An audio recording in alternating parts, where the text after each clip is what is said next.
Hello and welcome to Straight Talk. I'm Zeynep Gökçe. It's no longer just a futuristic dream, but a reality that's pushing the boundaries of innovation. Artificial intelligence is today's most talked about buzzword and is reshaping how we interact with technology. Powerhouses like China and the United States are releasing AI chatbots that are redefining and upending entire industries. ChatGPT and DeepSeek are promising new possibilities, but at the expense of millions of jobs. Can the rest of the world catch up? And where do Türkiye's ambitions stand in this fiercely competitive field? Halil Aksu has more.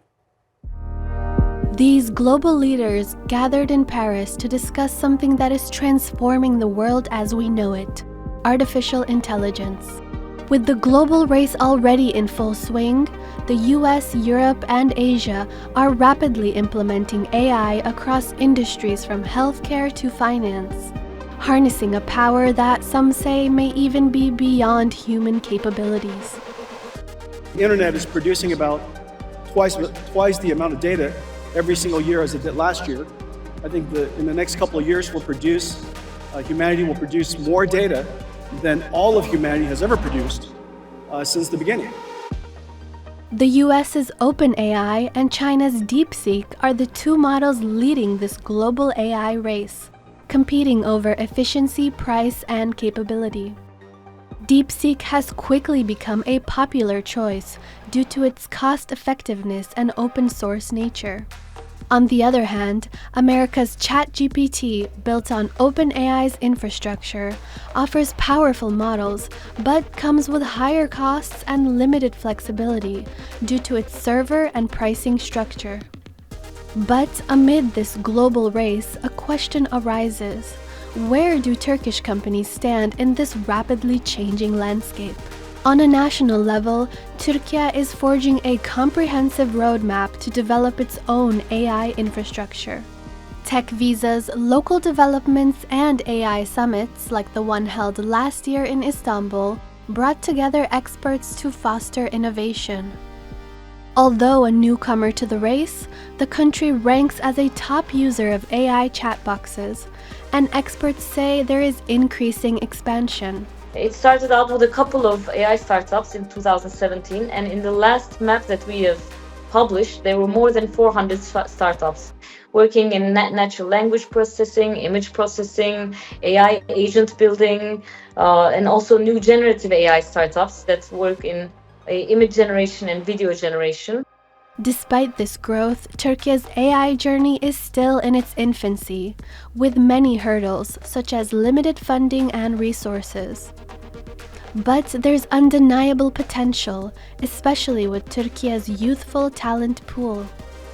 While the road to becoming a global AI leader is long, Turkish companies have time to carve out a meaningful role in the AI race.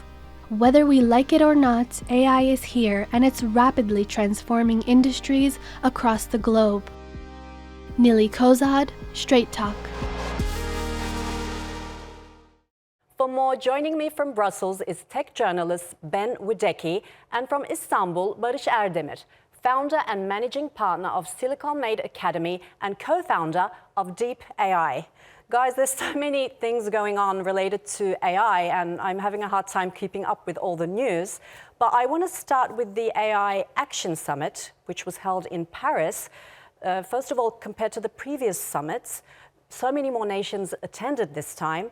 Ben, what were some of the key points that were addressed at this summit, and were there any surprise announcements?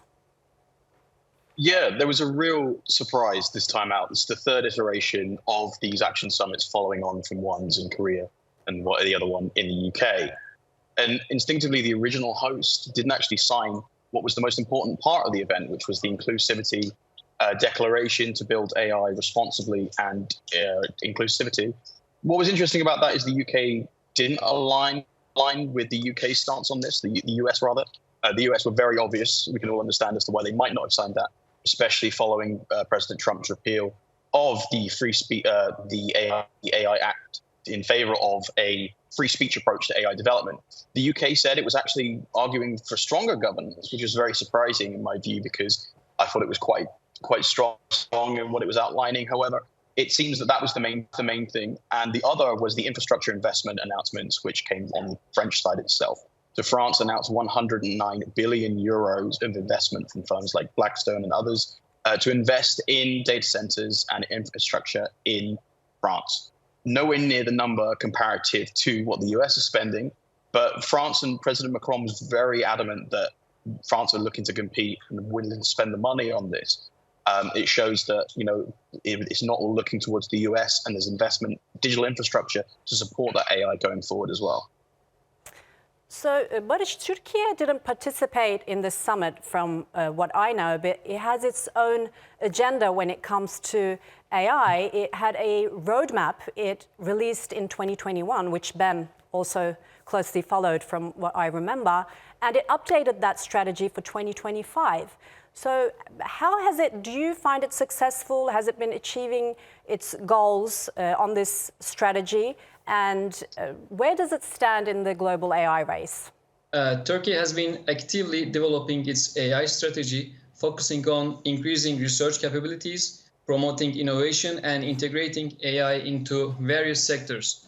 While the metrics on progress are limited, the country's commitment is clearly seen through initiatives like National AI Strategy. I think the superpower of Turkey in AI race is its highly adaptive culture of the society, which is transferred over generations. So Turkey is definitely making strides, but then there's the big players who are dealing with their own issues. Obviously, I'm talking about the US-China rivalry, which became more evident with the rise of DeepSeek. So, Ben, where do you see this competition going? Yeah, of course, the US-China rivalry beyond AI is nothing new. What was interesting about DeepSeek is the crash that resulted in the wake of it. So a lot of the big semiconductor suppliers, notably NVIDIA, lost quite a lot of their valuation overnight, especially over a couple of days as well. Now, what happened was a lot of people were shocked about the underlying hardware used to power DeepSeek. It was older because China is restricted on what GPUs they can use to power their AI training models. Now, what's interesting about that is they actually focused on an architectural approach by creating an AI that was more apparent and more stress tested in terms of how they built it. It actually performed a lot better than most. So a few weeks before DeepSeek came out, some grad students over at UC Berkeley created a model called Sky T1. They built that for around $400, which is a little bit more believable than the $6 million touted for DeepSeek. But people didn't lose their minds over it, frankly, because it wasn't in Beijing. I think a lot of people got scared in the US because of the nationalist rhetoric, or rather national security rhetoric around DeepSeek.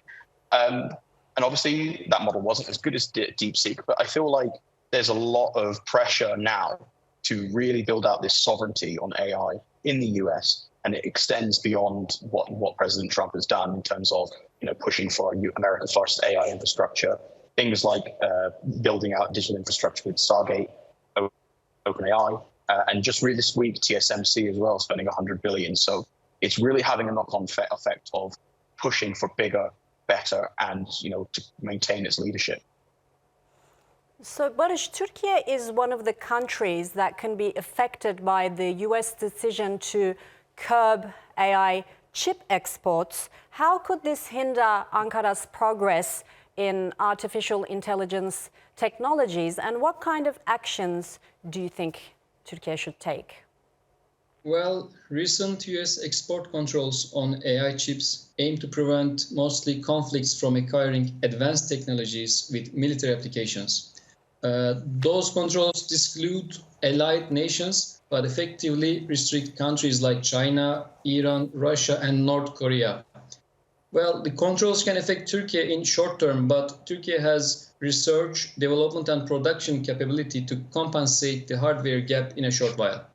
Seems like all countries need to focus on their strengths, and a young population seems to be one of them. A survey found that most ChatGPT using countries have a younger population. Ben, how could we read this finding? Could young people be key to businesses succeeding with AI? Definitely, 100%. I think with any new emerging technology, any new solution that occurs, think back 12 years ago when Facebook came out, it was the young people leading the revolution on that. And actually, as time progressed, the old generation then became the larger user base. I think this extends to things like ChatGPT and other apps like Perplexity, ClipCut, anything that uses AI. Young people are increasingly using it. It even extends to things like TikToks, using AI to generate images and videos that can go into things like that. On the job scale side of things, especially for markets like Türkiye with younger populations who are keen to use these technologies and get ahead in the job market, this is the perfect opportunity for them to get in and get those skills that a lot of their old generations that they're trying to rival for roles don't actually have. And this really, really comes at an opportune time because a lot of companies are looking for digital skills. Yeah, as you said, Türkiye could also benefit from its young population. But can you tell us how Türkiye has been using AI, how it's incorporating AI into its education system, as well as the university programs, academies that have these special programs for those who want to specialize in this field?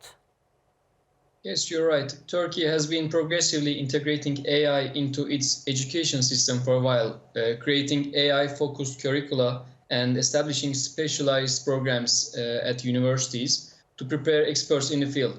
These efforts aim to train students for developing job market and promote innovation within country. However, we are just in the beginning, so detailed data of the impact of these initiatives still remain limited. Yes, and it also benefited from its young population, I think, in its success in the gaming industry. It has a thriving gaming industry, and I think it's fair to say that it's one of maybe the top player in the region. Could this same story happen with AI? Ben, what do you think about that? And who would be its competitors in the region? Yeah, a lot of markets right now are really scrambling to get ahead in this AI market. We mentioned France spending earlier, and in the wider MENA Middle East region, you've got countries like the UAE that are really kind of pushing ahead, spending big bucks, and they're backed by a large-scale research labs like TII, the Technology Innovation Institute. I think Türkiye already has a strong AI field in things like defense, things like UAV production, but also there's a lot of public sector integration, which I'm sure some of your audience are familiar with anyway, things like healthcare, education. I'd say there are some challenges, mainly around things like foundational AI research, access to not only hardware to develop, as we touched on earlier, but also training those people to build open source.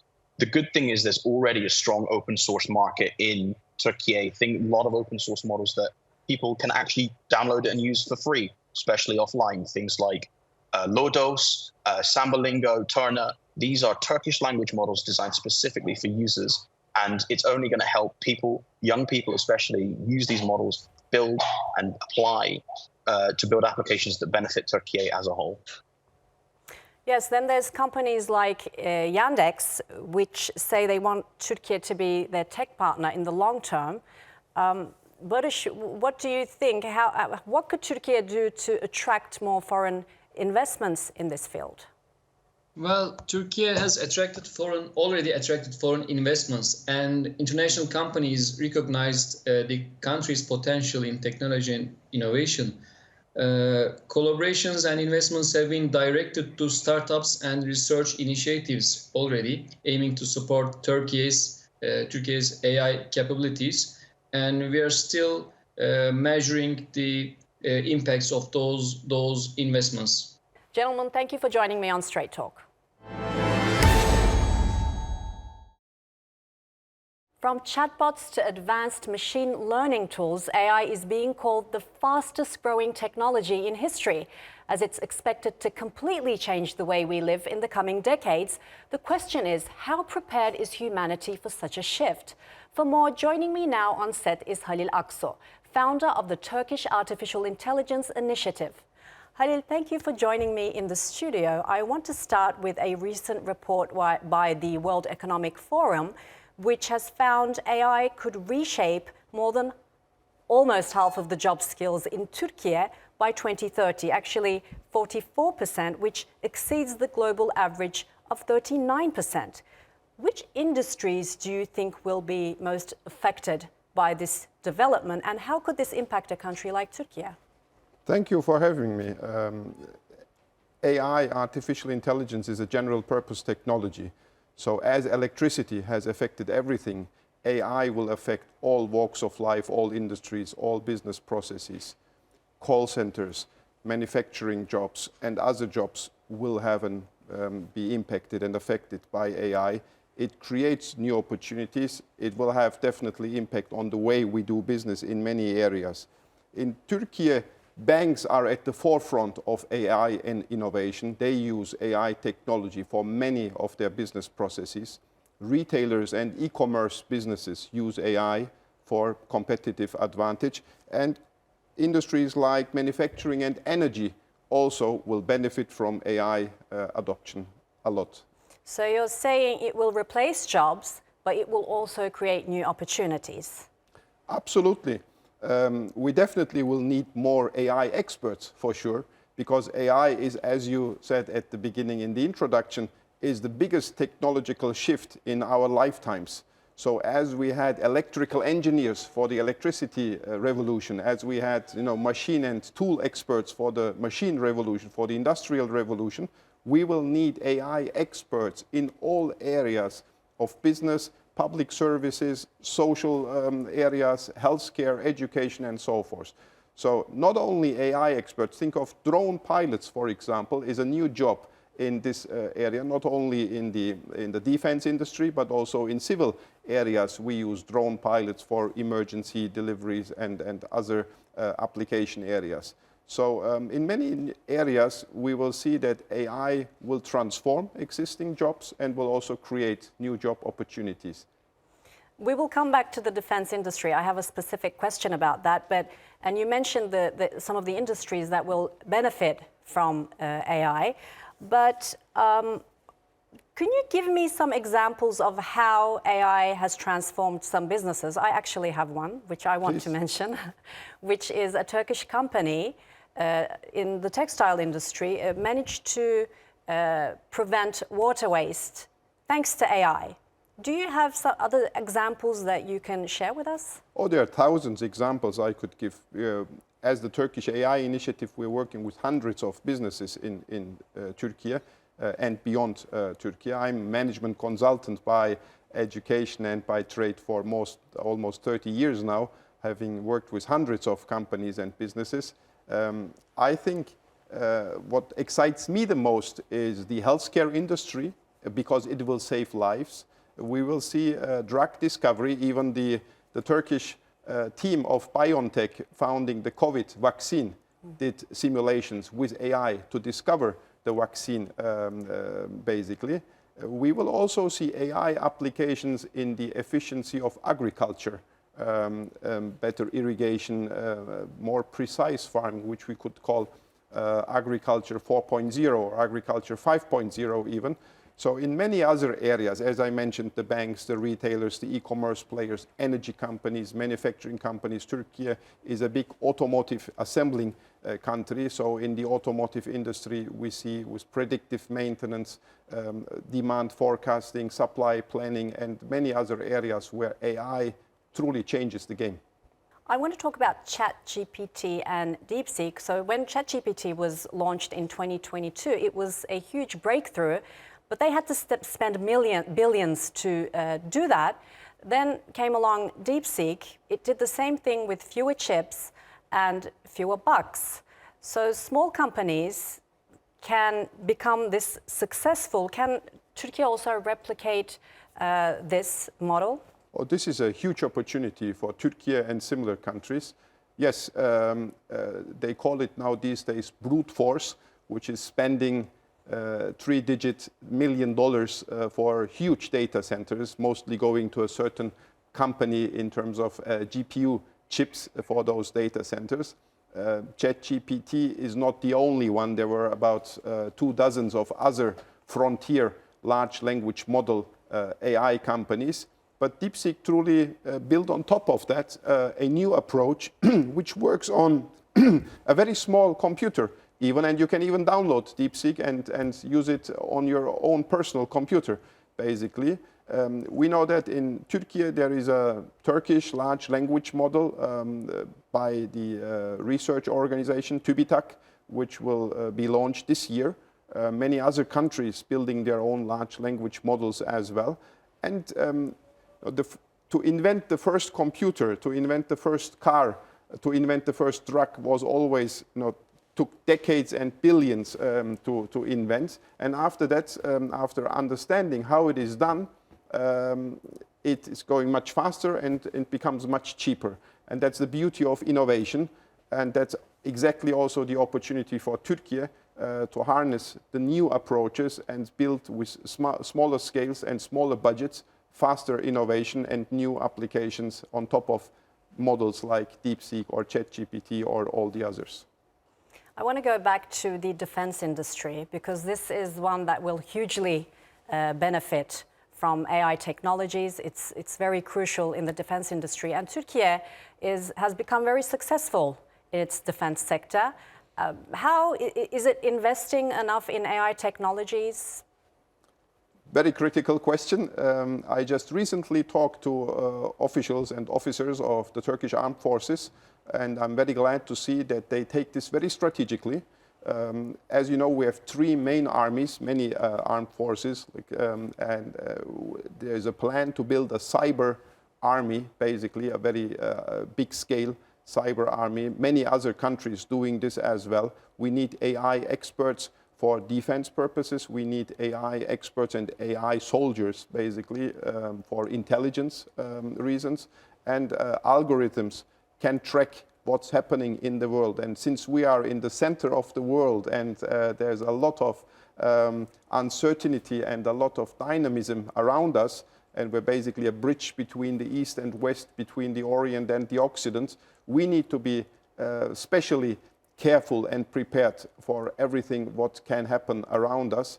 And I'm very glad that the Turkish Armed Forces are taking this very serious. As you mentioned, the defense industry is in a huge growth mode. We have very successful companies in the Turkish defense industry. The whole defense industry is a global ecosystem with many different players. But AI will become as critical as fighter jets and other means of warfare and of defense capabilities, and especially also for intelligence capabilities. From what I see, you're very optimistic when it comes to how AI will shape our future. But there are security threats also. And I'm not going to ask about are robots going to take over or anything, but do you think we have to protect our society? How can this be regulated, and do we need global cooperation to do this? This is a very important question. Thank you for posing the question. The short answer is yes, but we should find a balanced way balancing between regulation and innovation. There's this big debate in Europe of over-regulation, as you know. There's the move fast and break things approach in the United States. There is the centrally governed approach in China. So I think we must take the best of both worlds in terms of protecting human values. As the United Nations has an agency for nuclear proliferation, I think the United Nations must establish an agency for AI governance as well. Every country will find their own way how to govern AI, but we tell our children to be careful with knives. I think in this new age, we also need to tell our children to be careful with AI, since it might have similar dangerous impact. So I think it starts with a lot of awareness and education. You have a pencil in front of you. If you wanted, you could kill me with that pencil. We can kill people with AI. We can destroy humanity with AI. We can advance humanity to a new level of civilization of the human condition. I'm, as you said, very, very optimistic that AI will take us to that new stage. And we need to preach this message. We need to tell this story that AI will do good to humanity, and we must use it in that way. So therefore, I think the short summary of all that is, I think as we have laws for everything, I think we need laws and regulation to protect human values and humanity from the dangers of AI, but we at the same time must also foster and enable innovation as much as we can, especially in Turkey. Well, that's a great message to end with. Halil Aksu, thank you for joining me on Straight Talk. Thank you, Zeynep.